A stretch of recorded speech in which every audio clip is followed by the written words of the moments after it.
Everybody, and welcome to the final installment of Old Spook Lane. Happy Halloween, everyone. I am Patricia, and I am here with Arun Mehta from the Arun Mehta Show. Yes, Igor.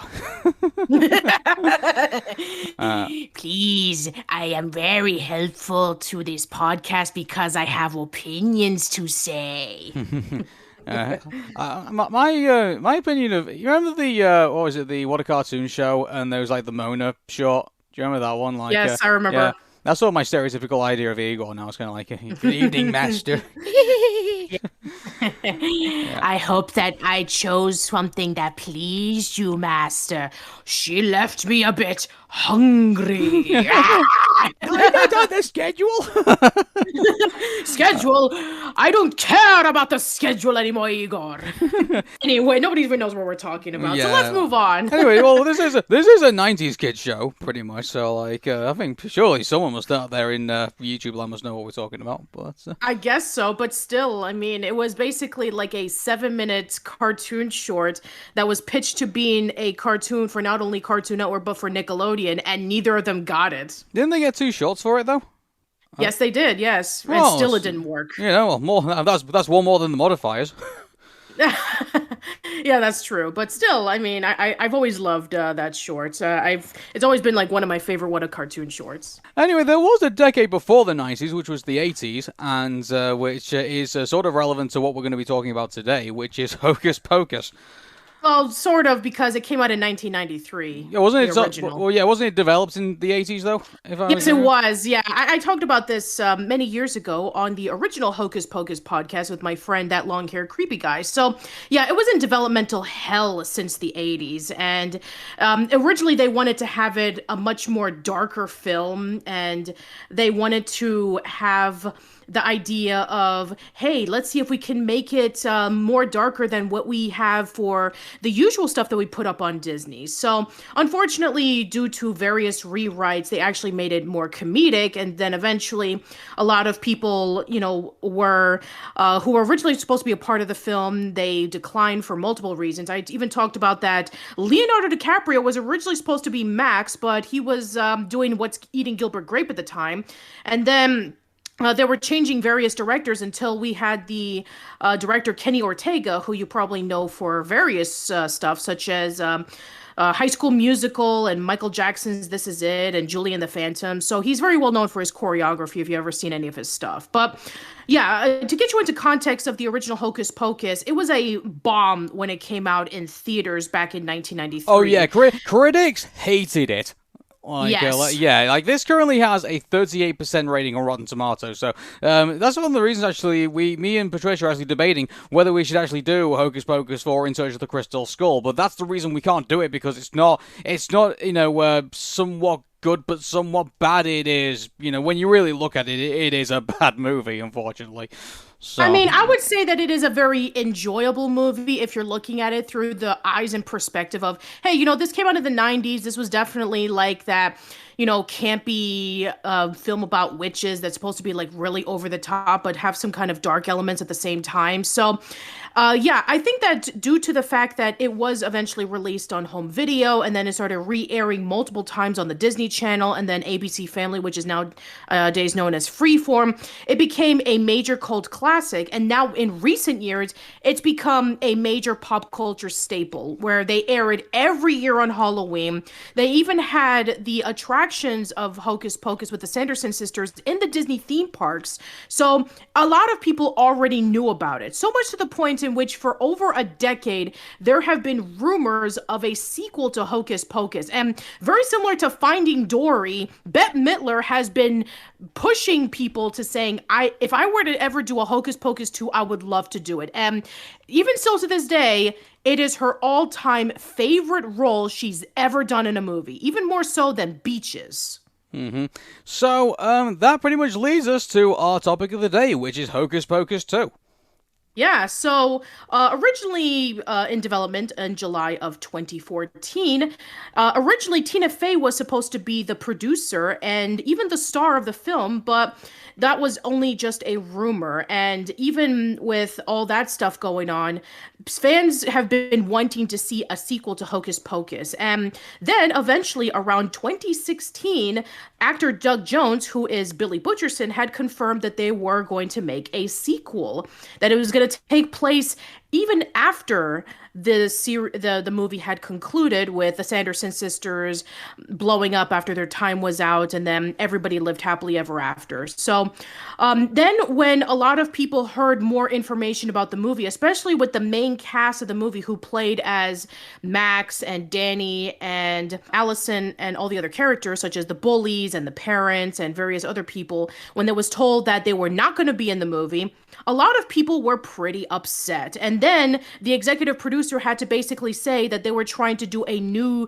spin on Hocus Pocus for a new generation, and they were taking a risk knowing that people were going to be angry, especially for the people who wanted to see a book that was called Hocus Pocus the sequel that actually premiered, I think, a few years later, where it actually is a continuation of the movie where it focuses on Max and Allison's daughter, I think her name is Posey, where she actually lit the black flame candle and then the sisters came back. So people were hoping that it was going to be an adaptation of that, but it's not. It is something completely different, and we're going to be talking about that today. Okay. So, I'm guessing, the one thing that's kind of weird about Hocus Pocus 2 is that this is more of an origin story than the original movie was. Yeah, because in the original movie, we got more of a focus on more or less two different characters from two different time periods. In the beginning of the movie and little sprinkles of like the second and third act, we got to focus on Thackeray Binks, where his sister Emily was killed off by the Sanderson sisters when they absorbed her soul into them so that they can stay younger. And trying to stop the Sanderson sisters, Thackeray was cursed by being a cat for over 300 years until the spell was broken, when the Sanderson sisters were resurrected again when a virgin lit the black flame candle, and then the spell was broken and he reunited with her in the dead. So in this case, it's not. It actually focuses on the sisters this time, taking place in 1653, which is about 40 years before the events of the original Hocus Pocus.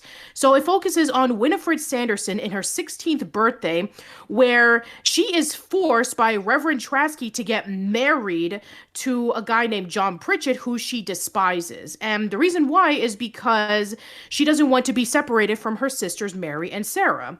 So after that,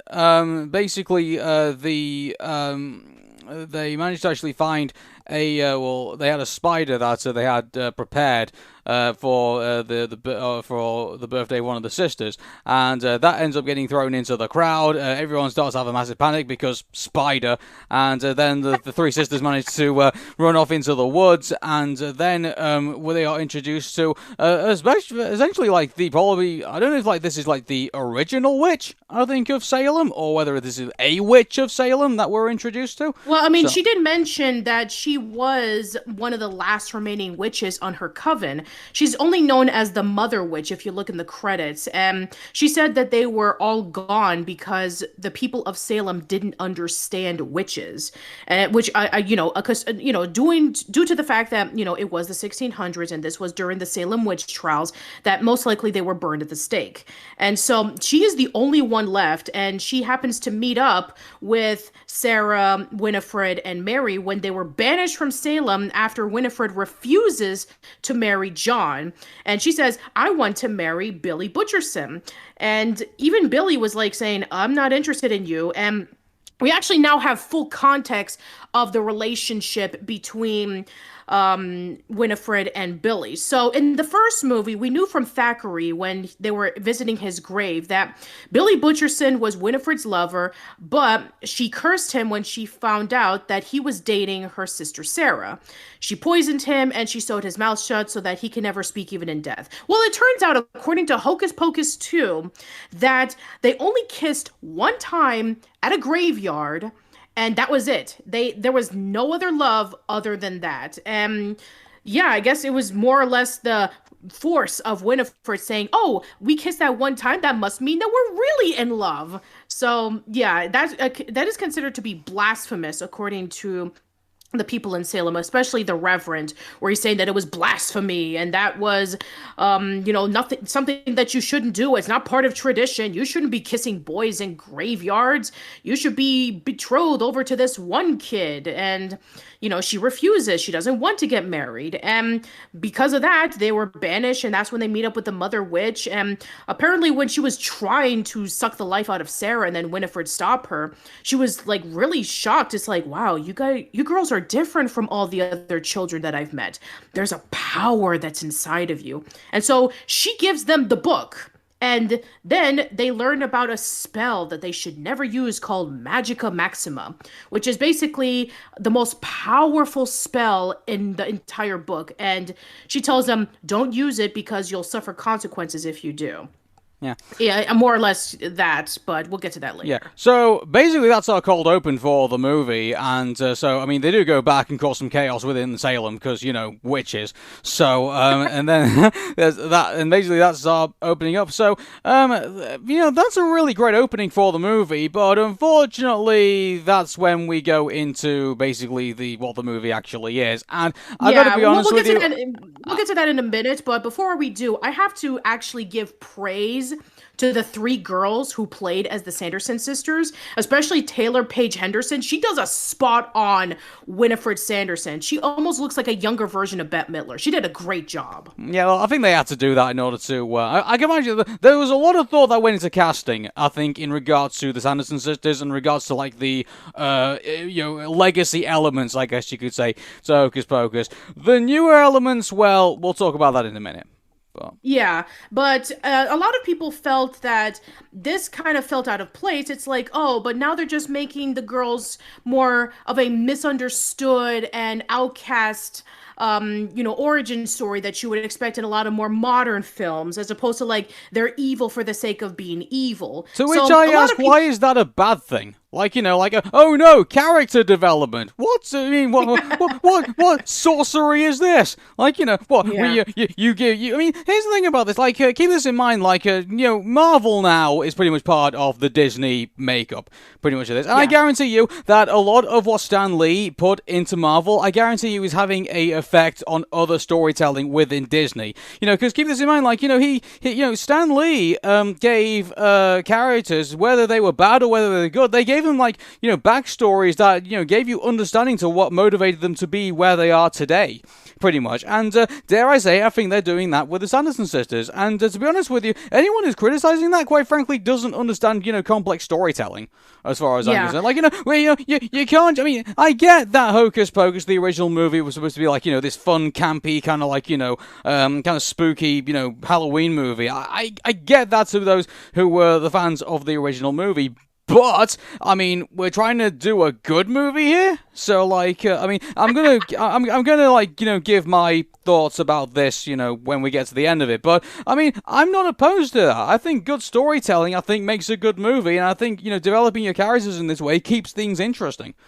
as far Yeah, as I'm and concerned. also it makes a lot of sense considering that, women who didn't follow the crowd back in the 1600s, especially in a place like Salem, Massachusetts, in which, like, oh, if you don't act the way you're supposed to, you're considered a witch. Oh, you said this, it's blasphemous. You did that, oh, you must be a witch or something like that. Oh, What's you're that woman? practicing. You like another girl? What do you think this is? The Owl House? Yes, exactly.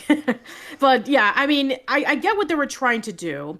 They were trying to say, okay, these girls have been completely different than what is said traditionally. And for the fact that they're by themselves. Their father died. We don't really see their mother. I think that she's probably dead too. So they had to raise their own selves, and they had to basically go through this harsh reality in which, you have these three girls who are completely different than anybody else. They have no guardians to protect them. And because they're different, they have to basically, in a way, express that, but they can't express it because, well, this is 1600 Salem, and anything that is deemed, blasphemous and untraditional is frowned upon. And so, seeing that perspective, it makes a lot of sense. And it does give the character development of the Sanderson sisters, especially to what happens in the end. But again, we'll get to that. I mean, this is the thing, do I say in this movie that we're probably seeing they're not anti-heroes by any stretch of the imagination. I mean, they're not they don't do things because, they're not, their actions obviously have more negatives than they do positives. Obviously, they're trying to bring around pretty much a sort of an end of the world scenario pretty much for themselves. But, dare I say, maybe they're probably doing this because they're probably going in this direction with these characters because they know that's who they're coming to see. And this is another thing as well about this. The Sanderson sisters, naturally are the what you pay attention to in this movie. But unfortunately, I think that goes to the movie's detriment because, besides the Sanderson sisters, I actually can't remember all that much about all the other characters in the movie. I've got to be honest with you. And this is an issue that I even had when we talked about The Mask and Mrs. Doubtfire in Search of the Crystal Skull. You remember Robin Williams and you remember Jim Carrey and you remember maybe some other characters in between, but if you remove Mrs. Doubtfire or The Mask out of the movie, it doesn't have the same spark. And the same thing with the Sanderson sisters, in which if you remove them from the movie, it feels like a generic Disney Channel movie. Yeah, some of the other fun movies that you and I have watched, even Trolls World Tour, at least there was a character we could that isn't the main characters that we could hang on to say, oh hey, Bob was fun. Yes. Yeah, exactly. There's some other movies that we've done over the years. Say, oh, hey, I remember that character. I remember this character. And yes, they weren't the main character, but yeah, they were still a lot of fun. Exactly. They were the thing that were they were the thing that were kind of holding us in as opposed to okay, I don't want to watch this anymore. I'm just going to skip it and we're just going to watch something else. But the idea is behind that is that you can still get some, enjoyment out of the movie, even if what you're looking in for is not what was intentionally supposed to be provided. And right. Unfortunately, I think that's what goes against Hocus Pocus 2. And dare I say what goes against Hocus Pocus, because let's be honest, if you see Hocus Pocus 2, who are you hoping to see? You're hoping to see Bette Midler as Winnie. You're hoping to see Sarah Jessica Parker as Sarah Sanderson. You're hoping to see Kathy over as Mary Sanderson. That's what you've come to see, or what you've come to pay for if this was in movies. But by the way, it's not. It's a Disney Plus exclusive. But yes, it is a Disney Plus exclusive, yeah. Yeah, that's an interesting question. Would this have flown if it went to theaters? I'm putting aside the pandemic. Is this Disney probably learning their lesson from the first movie, given the fact that the first one bombed, and they thought, well, we've got Disney Plus, and this has already got a cult following, and likely it is the people who are a part of the cult following will already have a Disney Plus subscription because of everything else. Was this a smart move on Disney's part? Probably. Absolutely, yes, because let's be honest, the acting in the movie, other than the Sanderson sisters, is, like I said, Disney Channel-esque. Yeah, it's Disney Channel, and I gotta be honest with you, I can see what they were trying to do here. I'm guessing that the newer, I think, mind you, we're gonna get into spoilers anyway, aren't we? We're talking about this movie, but we're getting into spoilers. So spoilers ahead, everybody. Yeah, we've got Whitney Peak, who plays Becca in this movie, and she's effectively the newer witch, I guess you could say. Spoilers, she she throughout her entire childhood, her and her friends basically gather together and they have a ritual. So she has two best friends. What they do every year on Becca's birthday, they gather together into the Forbidden Woods that we saw earlier in the movie, where the Sanderson sisters met the Mother Witch. They light a candle and they do a birthday ritual, and it just so happens to be Becca's 16th birthday, and it's supposed to be a big deal for witches because we saw this earlier in the movie where Winifred Sanderson was celebrating her 16th birthday with Sarah and Mary, and then when they were banished, and then they went over to the Forbidden Woods, and the Mother Witch gave her the book and said, "Happy Sweet 16," which, oh my gosh. I mean, of course it's a Sweet 16 that a girl would become a witch. We saw this already with Sabrina the Teenage Witch. We saw this already with Teen Witch. So, and even with Teen Wolf, if you want to go into that, where, you know, when he turned 16, he turned into a werewolf. So, Patricia, that's a werewolf. Get with it.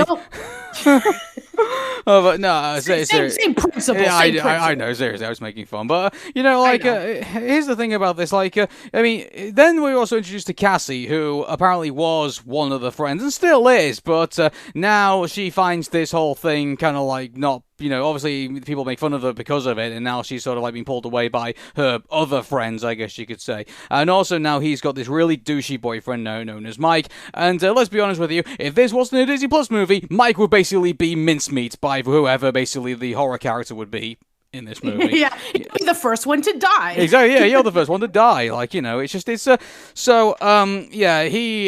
everyone in this movie, here's the thing, like, all the newer characters that were introduced into this movie, I guarantee you, if you've watched Disney Channel exclusive movies, you know, back in the 90s and back in the 2000s, I guarantee you, you've probably seen this character before. Oh yeah, for sure. Yeah.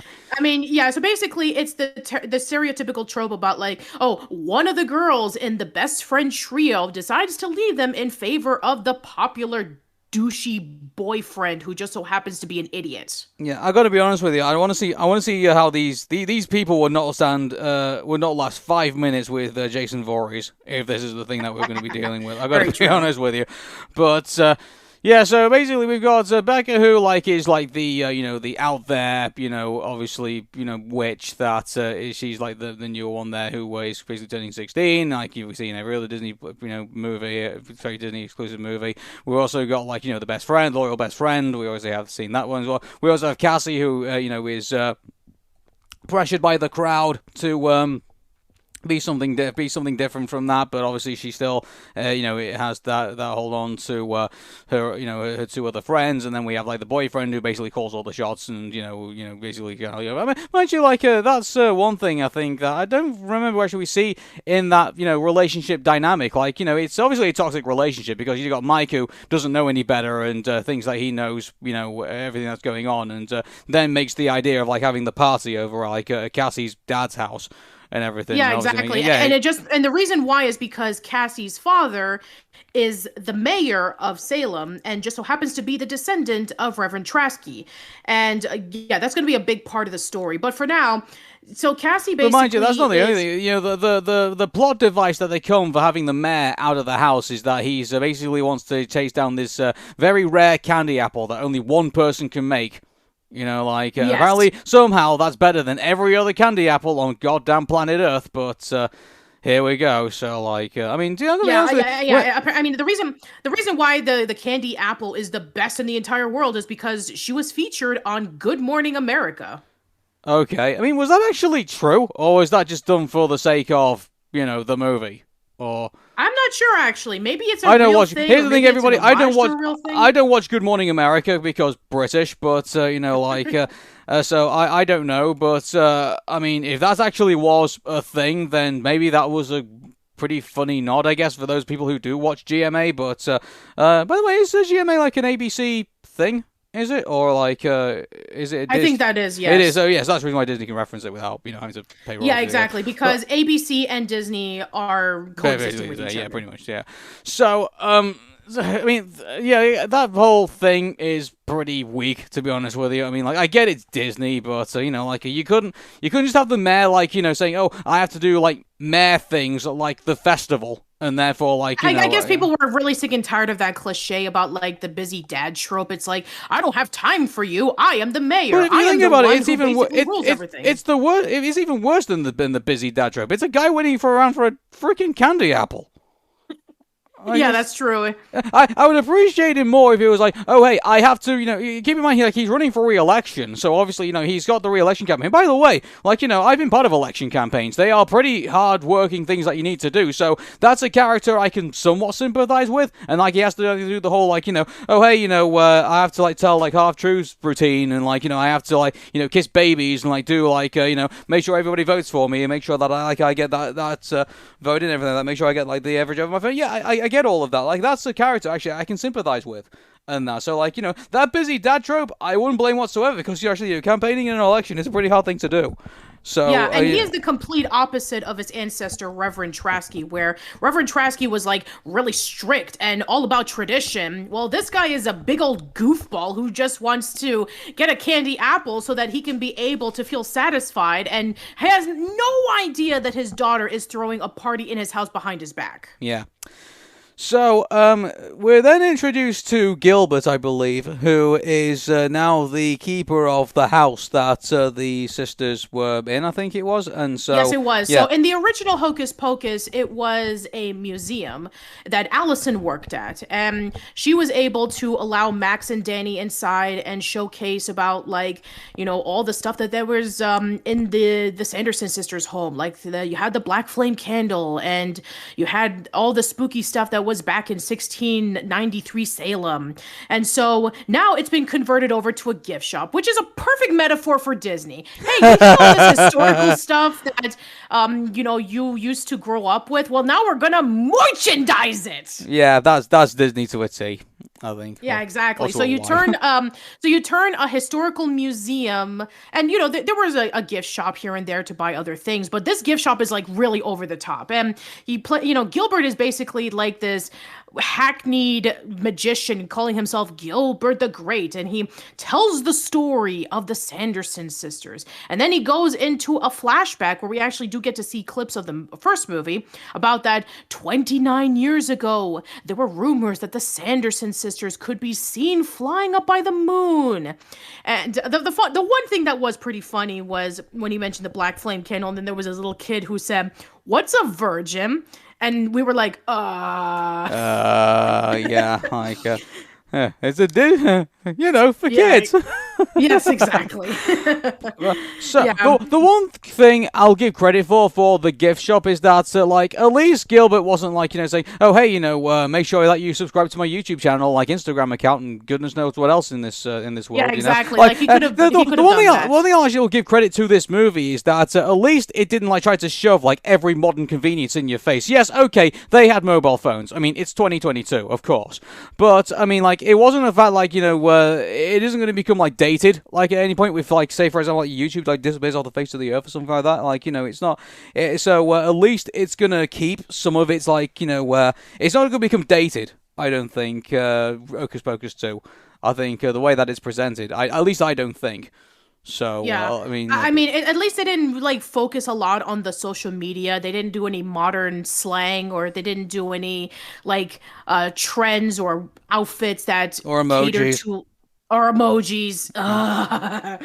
Yes. Or, doing anything that was oh, this was popular in TikTok, I'm going to do this, and stuff like that. So, no, it doesn't, push it that far. Yeah, I think they knew who was watching. I think that's the one thing I really like about this, because, keep in mind, the original Hocus Pocus had none of that, either. When you think about it. So, why... Yeah, I mean, the only thing that was kind of dated in the 90s was definitely, the bullies acting like your generic 90s bullies, pushing him around. It's oh, hey, well, what's it's 90s bullies, of course. Exactly. Yeah, so, but mind you, you could say, I mean, you could make an argument here that this is 2000s quite a bit, given the fact, the characters that we kind of got. But, I mean, again, I digress.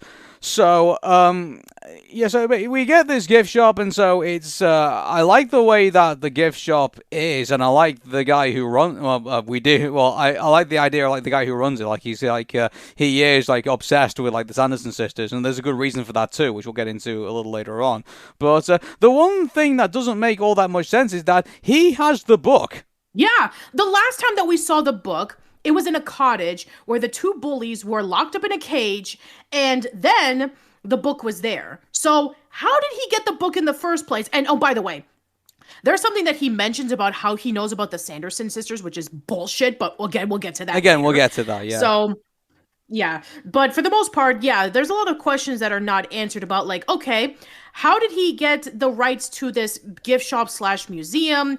How is he able to get the book? How is he able to get the candle where he claims, oh, I have the black flame candle and you can buy them at the gift shop? And it's like, wait, how did you know about all this stuff? But again, I know that this stuff was already told in history, and the legacy of the Sanderson sisters has been way, way told now to the point in which everybody knows about the Sanderson sisters. In the original, only a few people knew about the Sanderson sisters, like the adults, but now even the teenagers know about them, the adults know about them. They are praised as, hey, you were these awesome witches from back in the day. So, yeah, instead of being feared, they're being celebrated, which is a perfect metaphor of how it is today when back then they were hated on. Yeah, well, I mean, like, this is the thing, like, I guess, I mean, that's the kind of whole anti-hero, like, debate about the Sanderson sisters. I mean, like, they're not really there yet, but it feels like in this movie they are trying to push them towards that,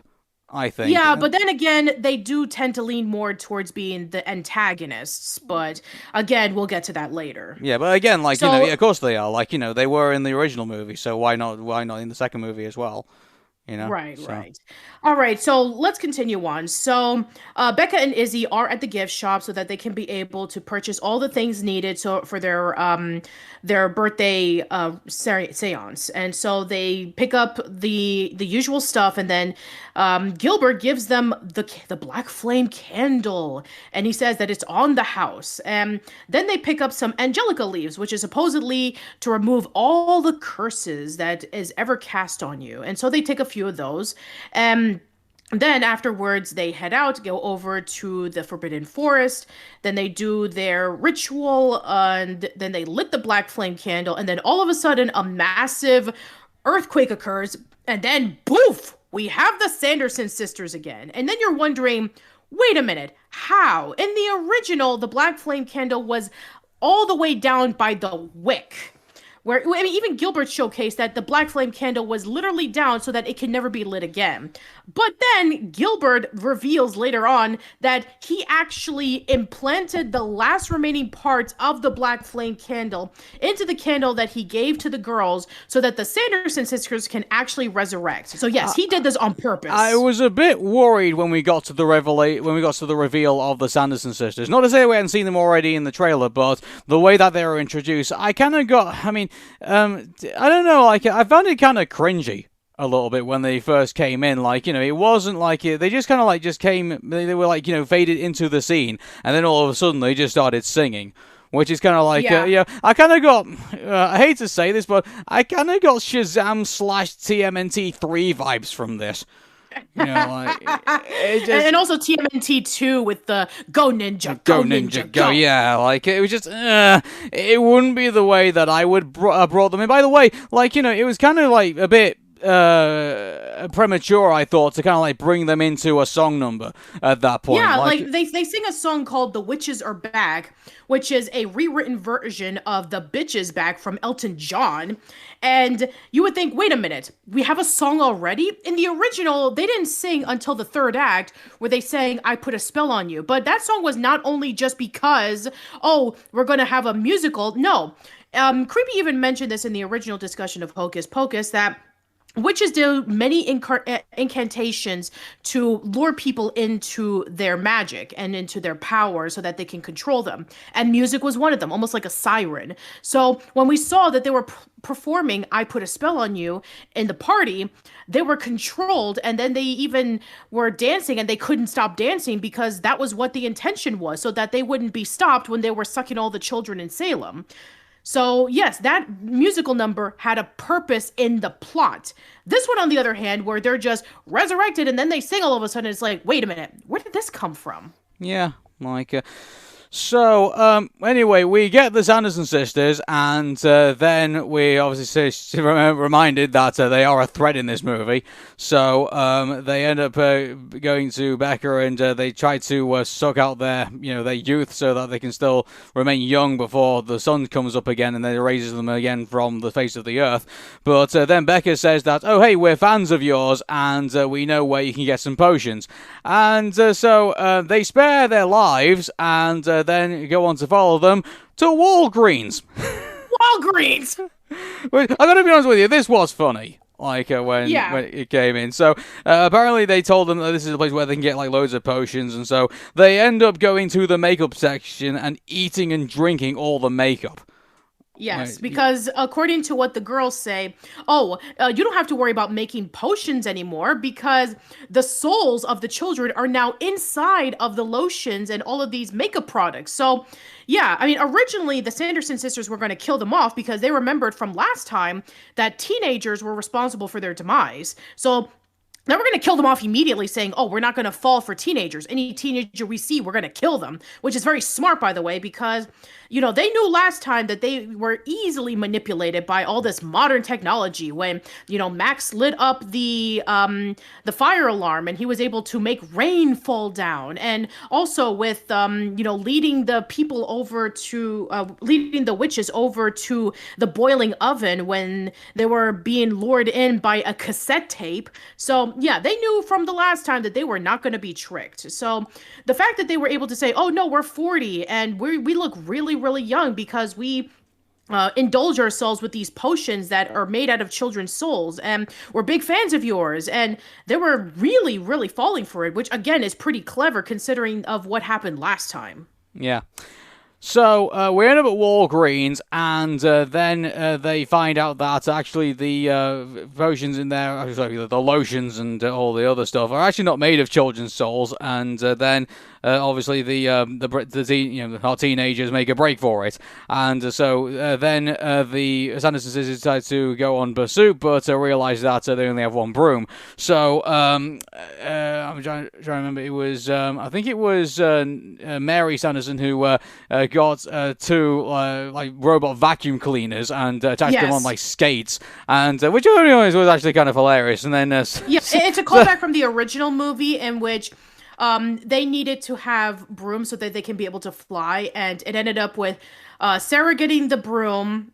And Molly, what was it? Yes, Winifred got the broom, Sarah got the mop, and Mary got a vacuum cleaner. So in this case, it's Winifred got another broom. We had Sarah getting a Swiffer mop. And then Mary had the Roomba vacuum cleaners, which is a great callback. It's basically the same thing as the original movie, except that these are modernized. That's actually really smart. Yeah.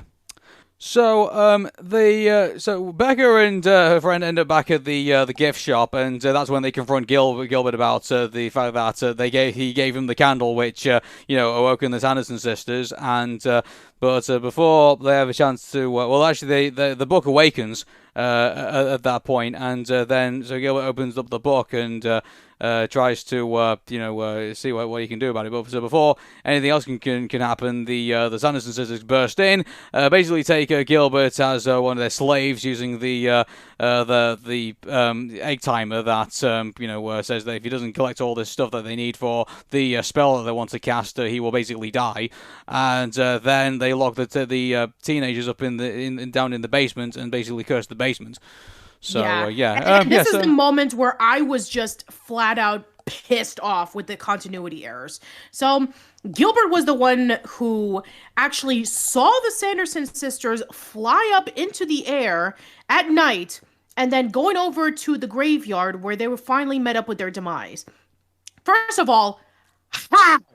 In the original Hocus Pocus, all of the children were actually hypnotized by Sarah singing.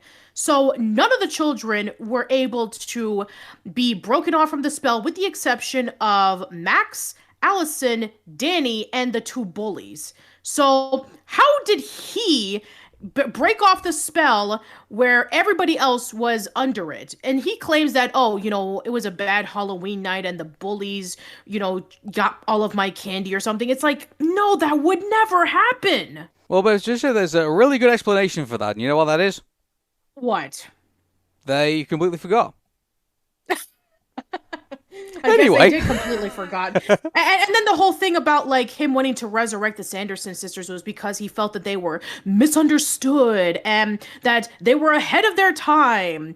And then he basically just screwed himself over when he did resurrect them, because then he was put under a curse where he had to gather a few items before a certain time. So, no, this whole thing about like, oh, the sisters were misunderstood and they didn't mean to be bad, then that just pretty much got thrown out the window until literally at the end. But again, we'll get to that. Yeah. So Becca and her friend are now stuck in the basement, and they try to reach out to Cassie, but Cassie obviously can't hear over the fact that the party's going on, and obviously there's too many people there for be a good reception. So they ended up doing a pretty dick move, which is they called Cassie's dad and told him about the party, and so he ends up missing his candy apple, ends up storming back over to the house. In order to and the reason why they did that was not because they wanted to get back at Cassie, was because they wanted to protect him, because they learn that, oh, those Sanderson sisters want to go after the mayor because he's the descendant of the reverend that was banishing them like hundreds of years prior. So yeah, they wanted to kill him. So they decided that because that the mayor was very nice to them earlier on, and the fact that this is the father of their best friend, they decided to basically do a wrong so that they can do a right. Mm-hmm. So, Gilbert goes in as pursuit of the items that the witches need, and this includes a visit to another older character that we had from the original, and that's Billy Butcherson himself. So, and apparently this entire time he's been wide awake and has never gone back to sleep. In the original movie, he said that he was going to be going back to sleep. So you're trying to tell me he didn't fall asleep at this time? Well, apparently he didn't, because he's still cursed. According to this, so whatever. Let's move on. So yeah, basically Gilbert lied to Billy, saying, "Oh, I need to gather up all these items because I want to stop the sisters." He didn't mention anything about him being cursed, and so Gilbert and Billy basically have this bromance where they're going over to the festival and they're winning prizes and they're going to the forest and they're collecting all of the berries and herbs and all that kind of stuff so they can be able to get the ingredients needed to break off Gilbert's curse. And yeah, Billy coming back into this movie, I guess it does make a lot of sense because he does have the closest connection to the Sanderson sisters, being that he was Winifred's former lover. And I guess now that we have more... He shared one kiss. That's all. Yeah. Yeah. So, like, yeah. So that's I know that was the now we know that he only shared one kiss, and according to rumors that lasted for hundreds of years, they were lovers. And even Gilbert says, "I promise that when this whole thing is over, I'm going to let everybody know that you were never Winifred's lover. It was just a one-time thing." Mm-hmm. So yeah, I mean, seeing Doug Jones once again as Billy Butcherson was actually really nice. If there was one other character that I wanted to see come back in this movie, other than the three actresses, then yeah, sure, Doug Jones was actually a pretty good choice. Yeah. So I'm trying to remember a bit. How do we get into the so the Sanderson sisters? Did they end up actually going to the party? So not the party that's going on over at the mayor's house, but actually going to like the Halloween festival. Yeah, the reason why they were able to go to the Halloween festival is because they found the boyfriend, and he was the idiot who actually said, "Oh, where does the mayor live?" And he led them to it, and then when he realized that they were witches, he ran frightened and led them over to the house like an idiot. Well, before that, like they spent some time over at the Halloween festival that was going on there. They did, yes. So they also ended up in a Sanderson Sisters lookalike competition, which they lost. That was actually pretty funny. Yeah. By the way, actually, I don't know if anyone actually notices this, but it's actually Ginger, Cornbread, and Kimura, who are drag queens. They actually were actually featured in the competition. And a lot of people may know them for RuPaul's Drag Race. Queen. Yeah, exactly. Yeah. So so it's actually really nice that they were able to get a cameo appearance. Yeah, that's one thing as well. Actually, I think because there was quite a few cameos, if I recall. I mean, obviously there's the original characters from like the original movie, but I think there's a few other people actually jumped in as well. I think. Yes, they were, but I'm sure that for a lot of people, they probably would kind of like not notice it. But yeah, there were a few little cameos here and there. I mean, the whole movie, we saw the cat that was Gilbert's cat, and people were thinking, "Wait a minute, is this Thackeray Binks coming back?" No.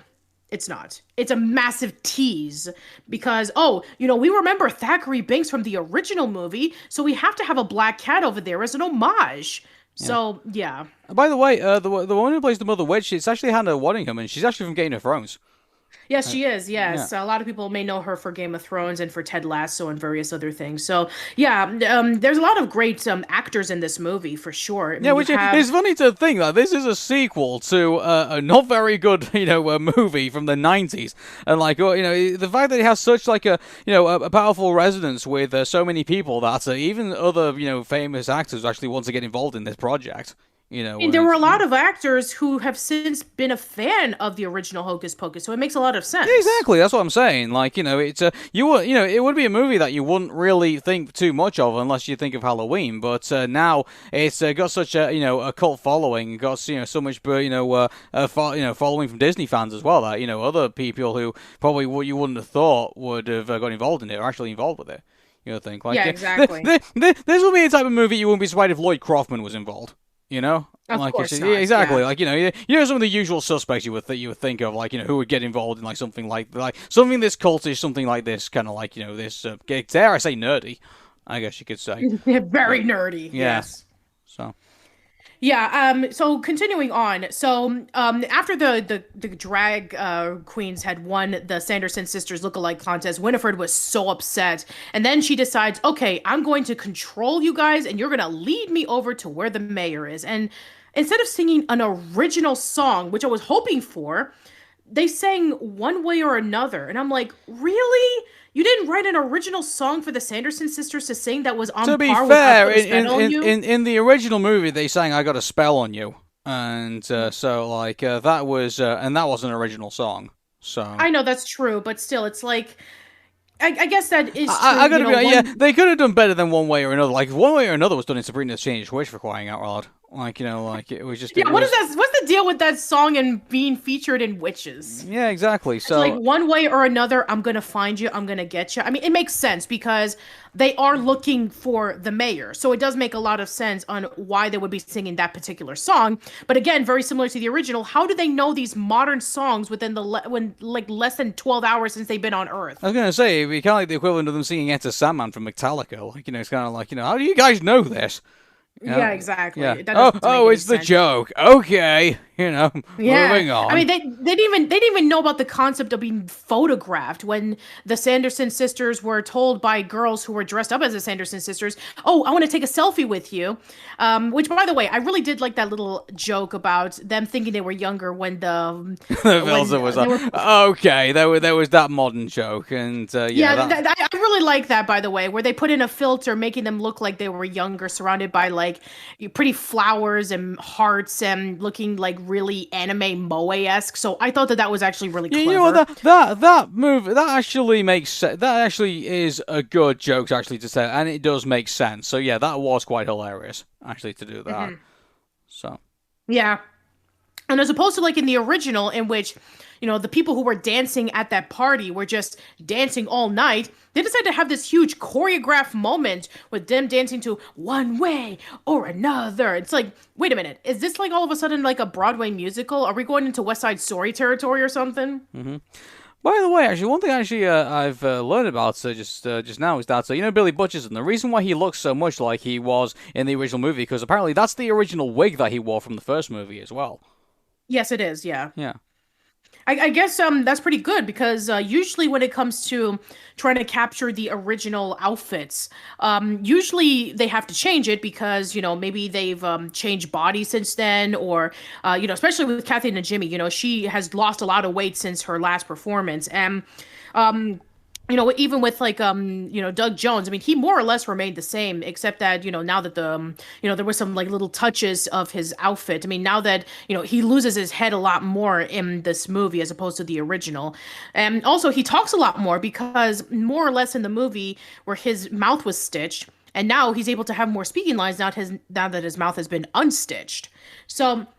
Yeah, I'm actually glad that they were able to keep the consistency of the costumes in the original, because at this point they've already become that iconic in which people already know that that's what they look like. Mm-hmm.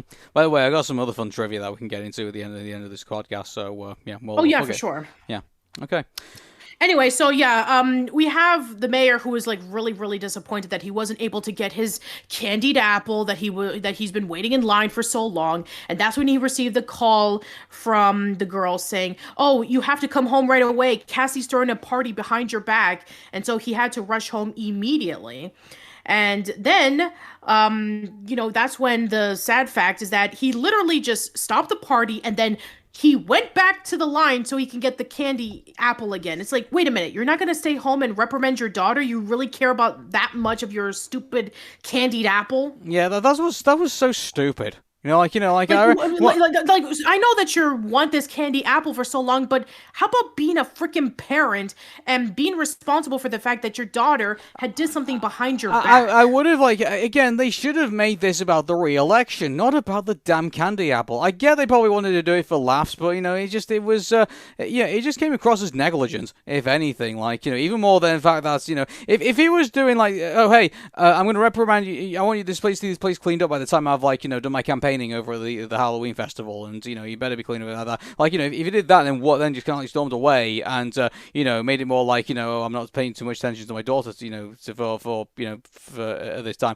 It could have been shame on you, Dad, but at the same time, sympathize with that. But the fact that he was just going away for a damn candy apple, goodness sake, it's not even funny. If anything, it just makes you not really like this dad even more. What is it with, just this, this type of dad character that Disney seems to like to go from time to time? I mean, I'm not saying he's going to be as bad as Chicken Little, but, good grief. There's just times where I just see dad characters in Disney movies, and it just feels like, you don't know how to write dads, There have been some exceptions, of course, but, yeah, for the most part, the dads in this movie are just dopey. Yeah, exactly. So... Yeah, I mean, we can't have, a Keen Trident anymore, apparently. No, definitely not. So, there's that. And so then I think we get to the point where, they got all the people hypnotized and trying to find out where the mayor is, and then they find out that there is this dopey kid, which is the other trope of Disney movies that we didn't like. Is inept and is incapable of realizing that there's witches in front of him. Then when he realizes that they're in, they send him off so they can chase him over, and then he runs over to the house and leaves them basically to the teenagers, pretty much. So yeah, and the only reason why they were able to stay protected was two reasons. One, they were able to get the salt from Walgreens that we saw earlier in the movie, where they were able to protect themselves. And this is a callback to the original movie in which Allison surrounded herself with salt so that she can be able to protect herself, and surrounded a circle with Danny so that she can stay protected, because they wanted to chase after her so that they can suck the soul out of her. And so there was that. And also it reveals, shock, shock, surprise, surprise, Becca is a witch. Yeah, which we kind of alluded to at the beginning of the podcast anyway. But so we basically we thought that the movie starts to wrap up because they surround the witches with salt, and then they're basically trapped, and then they're just going to leave them there until sunrise comes up, and then they'll just disappear. But then the dad comes back and then calls them the Gothic Golden Girls, and apparently, according to some people on Twitter, apparently that was a callback to the 2015 Nostalgia Critic review of Hocus Pocus. But anyway, the less we talk about the Nostalgia Critic, the better, as far as I'm concerned. But then the Roombas come back and then start to suck up all the salt. And that lets the Sanderson Sisters out again, and so they start terrorizing our heroes once again. There's one thing I want to mention that is actually pretty interesting. So we have this one scene in which when the girls actually do reunite with each other and know their differences of all the things that they went through, where, they felt that they were not appreciative and they didn't have open communication about, this is how we felt about you, abandoning us for your boyfriend, and, not being able to hang out with us. And then we had Cassie saying, well, I felt the same way, why didn't you allow me to hang out with you? And it's like, oh, because we didn't want to be with your boyfriend because your boyfriend constantly makes fun of us. And oh my God, this is as told by Ginger all over again. It's like, okay, the reason why, for those who don't know, I mentioned this many times before, but in the third season, Ginger and Darren started dating with each other. And at first, Dodie and Macy were fine with it. But then, later on, they actually became jealous of the relationship to the point in which, in the episode Wicked Game, they wanted to actually break them up. It didn't work out. It actually bit them really hard in the ass. And then, later on, they actually did reconcile with each other. Wasn't that Dodie's idea to break them up, was yes. it? Oh, yes, Dodie, you're a shit character, aren't you? Yeah, and also she's a bad, easily manipulative person because Miranda also wanted to have them broken up too because she was getting jealous of Ginger not giving a shit about like, oh, I'm not being made fun of you anymore. Oh, I'm sorry. I didn't mean to not be your punching bag. I got other things that I have to deal with. Give me a break. Yeah. Anyway, so later on, there was another episode that was featured in As Told by Ginger where the girls went out into the carnival and Ginger wanted to bring Darren over to the carnival because, that's her boyfriend. And then the girls were like, no, this is a best friend tradition. We do this every year. We never include anybody else in it other than just us. And so because Dodie was, again, being a pretty shit friend, she decided to invite Courtney over just to spite Ginger.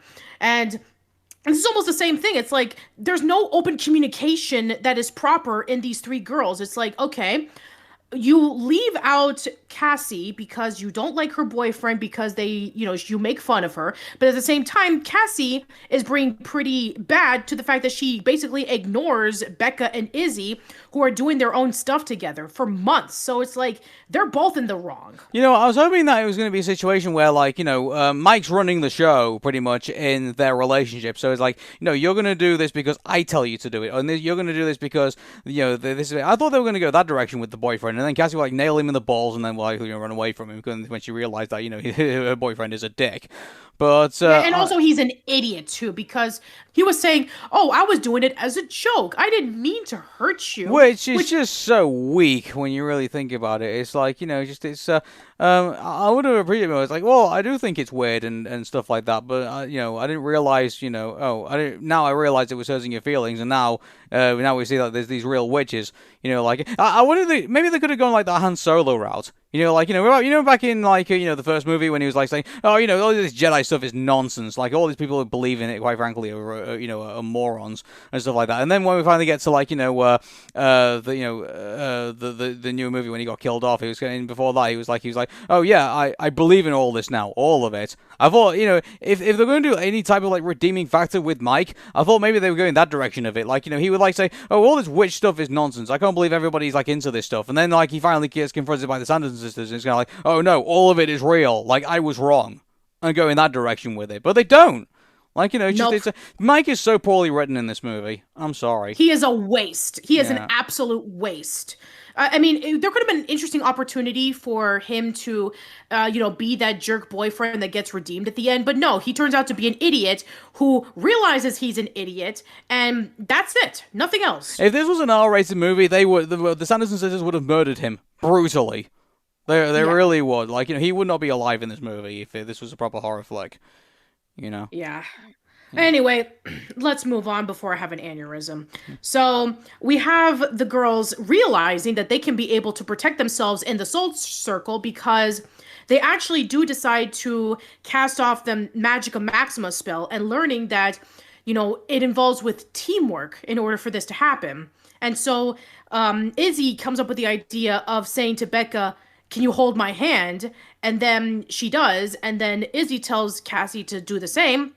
And in a way, they were all able to get themselves protected because the barrier was about to break. And so when they found out that Becca is a witch and they can be able to, get a little bit of her powers if they work together, then they can be able to stop the Sanderson sisters once and for all, especially when they do perform the Magica Maxima spell, even though that the book had warned them time and time and time again, do not do this spell, do not do this spell. And it's actually funny because throughout this entire movie, we just thought that, okay, the book is acting the same way in the first film, in which the book is doing everything that Winifred says. But then it actually has cognitive thought, and the book goes over to Becca instead. That's interesting. I didn't know that the book had actually had cognitive thought. Well, it's kind of it's insinuated that it does. Somewhere like within the second act. So, I guess now, the book in itself is a character in the movie. So, which Yeah. I think it's development for the book as well. I think that's the one It's thing. interesting. The one thing I'll say about this movie is that it's smart enough to know that it needs to develop its characters, and including the book, which you think was a prop rather than an actual character in the movie. But there we go. Yeah, I wish we would have gotten more deeper origins of the book other than belonging to the Mother Witch. Like, how was the book made? Where did it come from? I mean, I know that in the original movie, well, but baby, when two books fall madly in love with each other, they. No, I funny. No, in the original movie, from what I remember, Allison had read off an excerpt from the gift shop / museum that the book was devised by Satan himself, and it contains Winifred Sanderson's most powerful and evil spells. So, does that mean that the Mother Witch got it from the devil? I don't know, but. Yeah, I wish there would have been more of a deeper origin story about the book itself. Maybe she checked it out of Christopher Lloyd's library in the Page Master. Sure, let's go with that. That's not even a Disney movie. No, it's not. But you know what? Why not? Let's go with that. Yeah, it's the closest thing that we have as in terms of like a story arc. Anyway, so we have the girls running over to meet up with the Sanderson sisters at the Forbidden Forest after they had read off the Magica Maxima, and they were trying to, take them down because, they were threatening of, getting all of the children from Salem and taking over everything and gaining revenge on, being ostracized hundreds of years prior. And even with, stating about that Winifred was claiming that she doesn't need the book anymore, that she has all the power that she needs. And then the girls tell her there's a price. And guess what that price was? In order for Winifred to become the most powerful witch in the world, Mary and Sarah had to die. Mm-hmm. And I gotta be honest, actually, this is a pretty, sentimental movement in the movie because, she feels really bad about losing her sisters, and that's the reason why, she wanted to, be. It actually goes back to the origins of why she wanted to be a witch in the beginning, because she wanted to protect her sisters from being taken away. And so, because they've always been a unit. So, I mean, to be honest, that's actually really good, storytelling in that, to be honest with you. So yeah, and I know that throughout the beginning of not only this movie but also throughout the first movie that Winifred was always bombasting her sisters with a lot of commands and sometimes downplaying them, thinking that they're useless. With each of the witches have their own abilities. Like Mary is able to smell children from far away, and Sarah is able to sing so that she can lure children in. But at the same time, they're second class compared to Winifred, who claims that she's the most powerful. She's the one who has the book. She's the one who can say all the spells. But at the same time, she knows that she needs them. She's nothing without them. And she realizes this when they disappear because she wanted to be the most powerful thanks to the Magica Maxima spell. And she even says, please, give me my sisters back. And then the girls were saying, are you sure? Because you won't be powerful anymore if you do. And she says, no, I need my sisters. I don't know what I would be without them. And so the girls read off the reunion spell, and this is an interesting twist. It does not revive the sisters back. She dies too, and she's reunited with them. Mm-hmm. And so we are then left with basically Becca, who is now the Witch of Salem, pretty much. Mm-hmm.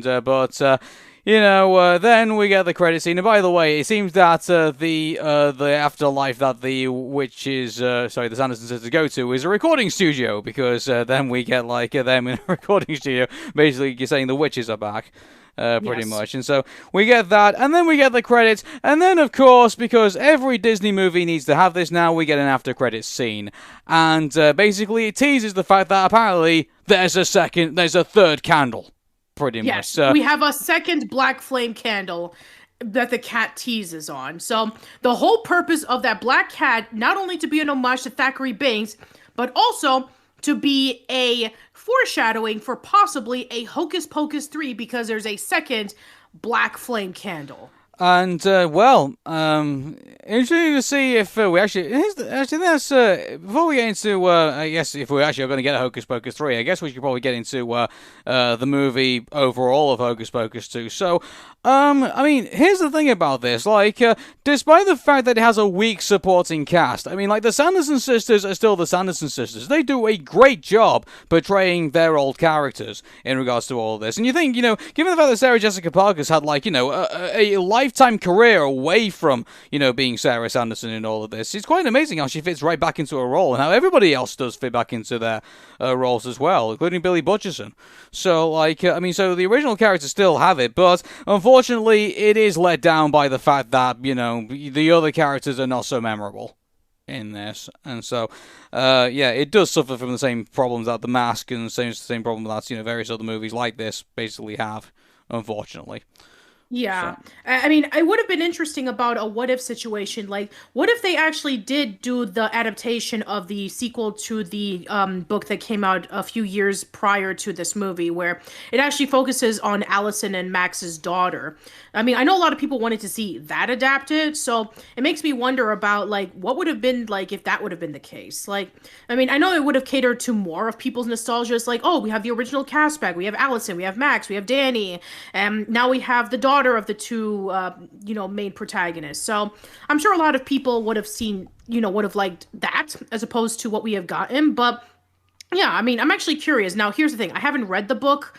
I've heard people who've talked about it. Like, I know Creepy, I believe, has talked about this book. And even our buddy Tim from A Look at Disney, he actually did read the book. And he said that it was better than this movie. So, I think that maybe sometime in the future we'll probably talk about this book. But in the meanwhile, there's some good things and then there's some not good things about this movie. But I will say something that I think might actually be very controversial. You know what that is? I think this is an improvement over the original.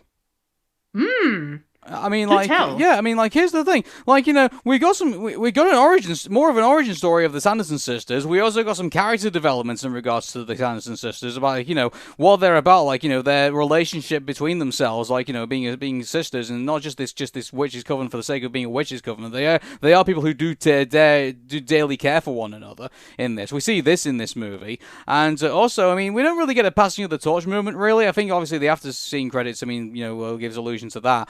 But, also that, obviously I get that, the other characters who we're supposed to kind of root for in this movie aren't all that memorable, but, I mean, the Sanderson sisters are the Sanderson sisters, and they haven't lost that, comedic timing, they haven't lost that, that chemistry that they have with one another, and, I just think that, if you were going to make a sequel to Hocus Pocus, the original movie, you were planning to try and make it better than the original one. I mean, I don't fault the direction that they went with it. I think it was good. So, yeah. Yeah, I mean, I think that there's some good and bad things about it. The good thing is definitely the Sanderson sisters. I mean, you have these three actors, Bette Midler, Sarah Jessica Parker, and Kathy Najimy, reuniting with a role that they've loved for almost 30 years, and they had a blast doing it. And they keep to the spirit of the original Sanderson sisters. They're able to enhance it now that there has been more time that they've gotten accustomed to the role, and it's become that much of an iconic staple. And also, I really like the origin story. I think that seeing the younger versions of the Sanderson sisters and getting more in context with them was actually really, really nice to see how it came into fruition. And also, I do really like the fact that they were able to develop more into the story and more into the emotions of the sisters, where, for the most part in the original, Winifred was the leader, and the other two sisters were kind of goofy, which they are in this sequel, but there is actually heart into this, which I really do appreciate. The bad thing, I think, is, we said this already in the podcast, that the remaining characters are nowhere near as good as the Sanderson sisters, but that was also a case in the original. Whereas in, the original, it's about a young teenager who recently moved from California to Salem, Massachusetts, and he feels out of place, and he's taking his sister trick-or-treating, and he falls in love with a girl. And this one, it's about a girl who turns 16, and she and her best friend are very conflicted about their other best friend who is hanging out with this jerky of a boyfriend, and they want to be able to do this séance so that they can be able to be close, and it's all about patching up friendships. So whether you prefer one story over the other is kind of a debate, but I personally think that the original works out a little bit better in terms of its side characters. And also, Thackeray Binks was also a really crucial thing in the story as well that actually tied everything together and gave it a bit of a more edge to it than compared to the sequel. So I think that, again, there's some things I like about this sequel more than the original, and then there's some things that don't do as good as the original. I think it's somewhere in the middle. Mm-hmm. Anyway, so yeah, you mentioned earlier that you knew some interesting facts about this movie, so why don't you go for it? It will be useful. I didn't close down the bookmark. Okay, hang on a second. I'm going to get it back up. So, some interesting trivia about this that I was reading up on just before, and that is that, so Billy Bush, as I said before, he wore the same wig as he wore in the original movie. So, like, he's still hanging around for, like, the last 30 years, which is quite fine. Yeah. Quite amazing, actually. And also, one interesting thing about Sarah Jessica Parker, who apparently not only does she play Sarah Sanderson in this movie, but apparently when she was doing the TV show Who Do You Think You Are back in 2004, Sarah Jessica Parker was shocked to discover that her 10th great-grandmother, Esther Elwell, was actually arrested in Salem in the late 1600s for committing, quote-unquote, sundry acts of witchcraft. Wow, interesting. Yeah, so she has a sort of tie to her character now, pretty much because of her ancestry. That's actually pretty cool, considering that when Sarah Jessica Parker got into that role back in the 90s, that was like one of her earliest roles. But nowadays, a lot more people know about her with like Sex and the City and various other things. And same thing with Kathy Najimy, where at the time she would have been known for Sister Act and various other small roles, but nowadays she's known for King of the Hill and various other TV shows and movies. So yeah, I think that the way that they were able to kind of tie it together, especially with the Sarah Jessica Parker trivia that, you know, she had an ancestor who was actually arrested during the Salem witch trials. That's actually pretty cool. Mm-hmm. The cast of Hocus Pocus actually got back together for a virtual reunion special in October 2020 because obviously pandemic, and it was hosted by Elvira, would you believe? Oh, Elvira, Mistress of the Dark. Makes a lot of sense. Yeah, definitely does. I'm surprised she didn't actually make a cameo in the movie. I would have loved that. I would have loved to have seen Elvira in this movie. That would have been so great. Yeah. And the last thing I think, just to mention on, and by the way, this is going to be the question, like, is there going to be a Hocus Pocus 3 after this? Well, one, it's going to be depending on how successful it actually is. I mean, how long is it going to trend? I mean, obviously it's going to trend over Halloween. I mean, is it going to go longer than that? I think it's going to be the next question. I highly doubtful getting into the Christmas season because everyone's going to be watching the Christmas movies after that. But while there isn't currently any plans for Hocus Pocus to turn into a trilogy, however, if the conversation ever comes up, it seems that the main cast would be perfectly willing. Kathy, he says, I guess never say never, but feels grateful that we got to do it again. Sarah Jessica Parker said, of course, and be happy to turn that in conversation. And also Betty Midler said, I'd love to have it into a franchise, especially a character I love playing. So, I mean, like... of course she said that. Yeah. So, seeing that the three are interested in doing, if the conversation ever comes up, if the third movie actually wants to be done, then I think they are interested in doing it. I mean, when it will take place, I think is going to be another question, and but I got to be honest with you, like, given what I've seen here, and given the fact that I feel like it's an improvement over the first movie, I actually would be genuinely interested to see what Hocus Pocus 3 would be like. The direction I think they could go in is that, let's say, for example, like, another witch gets resurrected, well, maybe the mother witch gets resurrected. And, like, maybe she's, like pure evil. She's still alive, because we saw in the end, when the three girls were walking back home, and they walked exactly like the Sanderson sisters, we saw a crow flying. That's the mother witch. So maybe she's going to go after them, because now they're the new witches of this town of Salem. So... well, I was thinking maybe what would be... I mean, given the fact that, we have a bit of sympathy now, I guess, for the Sanderson sisters, because now we've seen the origin story, and then we've seen kind of like, the end where she wanted to be, reunited with her sisters, and because she daily cares about them. I mean, maybe we might in a situation... say, for example, like, the town of Salem gets, like, a threat that basically is an all-powerful threat, and nobody knows how to stop them. And the only way powerful people that they know that could potentially stop it are the Sanderson sisters. So they use the next candle to resurrect them, tell them basically what's going on, and then they have this like comedic thing of like, well, we never really done anything good before for the town, and also the town of Salem tried to kill us. Why should we help them? And it's like, then, like, they have to have their own selfish reasons for, like, wanting to beat this thing up. And so, like, then we get, I think they should probably do, if they're going to do Hocus Pocus 3, they should put the Sanderson sisters in a situation where we can root for them. Like everyone would get a kick out of that. I think that would be really awesome. Hocus Pocus 3, the end game. Yeah, but let's hope it doesn't get to the point where we get to Hocus Pocus X, where it takes place in the future. Oh, God. No, I do not want to see that. I don't want to see just like how it was with the Jason films or the Leprechaun films, in which we're going to have, them in space or them in the hood. So, yeah, I don't want to see that happen. Yeah, I don't think so. I can't see Hocus Pocus. I can't see the Hocus Pocus franchise going outside of Salem. I really can't. Mm-hmm. Yeah, I mean, it's steeped in history. So, yeah. I don't see them getting themselves out of Salem. Mm-hmm.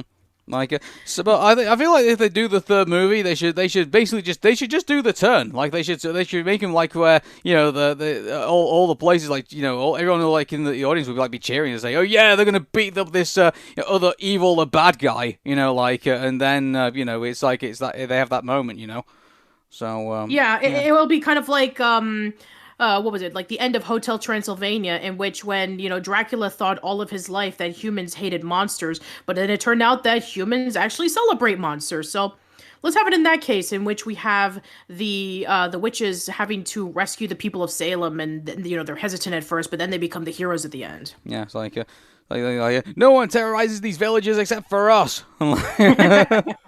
Yes, let's go in that direction. And it's like, they're all three of them, all of a sudden be cheered on by the people saying, it's like, what, we're heroes now? It's like, that actually would be a good turn. They came from a point where they were absolutely hated and they were hung for their crimes, and then all of a sudden they redeem themselves in the modern age. And it's kind of like, oh wow, everyone thinks we're heroes now. And it's like, all right then. It's like, and then they have that sail off into the sun. The sun actually literally comes up, and they have that sail into the sunset moment. I guess maybe Gilbert would have had a point, because he would have been like, oh, they were misunderstood for their time. That's why I wanted to revive them. And then he was actually proven right when it happened, when they rescued everybody. Yeah, if they were going to do, if it was going to be, I guarantee, I think the best way to end the Hocus Pocus story, if they decide they were going to, hang up their witch hats and, call it a day, I would like to actually see, an all is forgiven moment with Salem and the Sanderson Sisters, and then, they fade off into the sunset, and basically that's the end of the story, pretty much. I think that'd be a great way to end the Sanderson Sisters story, in my opinion. Yeah. And who knows, maybe they'll even bring back the original cast of the original film, of the original Hocus Pocus for this film. Maybe we'll get the original actors of Max and Allison and Danny to come back and, help out the current witches. I think that'll be a nice little callback. Yeah. But in the meanwhile, we'll have to wait and see if we're going to get a Hocus Pocus 3 anytime soon, or we're probably going to get it within another 30 years. But again, in the meanwhile, that is the end of this episode of Old Spook Lane Creepy Chats. And coming next week, we're going to be going back into our regularly scheduled program with Old School Lane Casual Chats. So, Aaron, once again, thank you so much for coming on by. And by the way, the fact that we've gone over an hour on this, if, obviously we spoiled quite a bit of it now, but seriously, if you've not watched it yet, go check it out. It actually is worth at least one watch, Mm-hmm. Yeah, so plug and promote your stuff. Okay. Twitter at Arun Mehta Show, ARUNMEHTASHOW. Ask me a question on Tumblr. It's arunmehta.tumblr.com. And you can also follow me on Anchor, Spotify, on Stitcher, and also wherever podcasts are available. And as for me, you can check me out on oldschoollane.net. YouTube.com/oldschoollane, Facebook.com/oldschoollane. I'm on Twitter at Patty_B_Miranda. You can check out the podcast on Anchor, Spotify, Google Podcasts, Apple Podcasts, Stitcher, Radio Public, multiple places. New episodes of the podcast will go there first, and then they'll go up in a few days on YouTube. I want to give a shout out to Kevin, who recently put up his premiere podcast, Hey, Forget About It, with an interview with Kent Burris from The Ghosts of Carmel Lane. So if you're interested in the supernatural and paranormal investigations, then go check out that interview. And he'll be doing some more interviews to come. So thank you so much for listening, everyone. Let us know in the comments below about what you thought of Hocus Pocus 2. Did you like it better than the original? Did you think it was inferior to the original? What were your favorite characters? What were your favorite moments? Do you want to see a Hocus Pocus 3? That's it. Hope to see you around soon, and take care. And if you disagree with me, you're going to become a cat for 300 years. Bye, everybody. Bye-bye.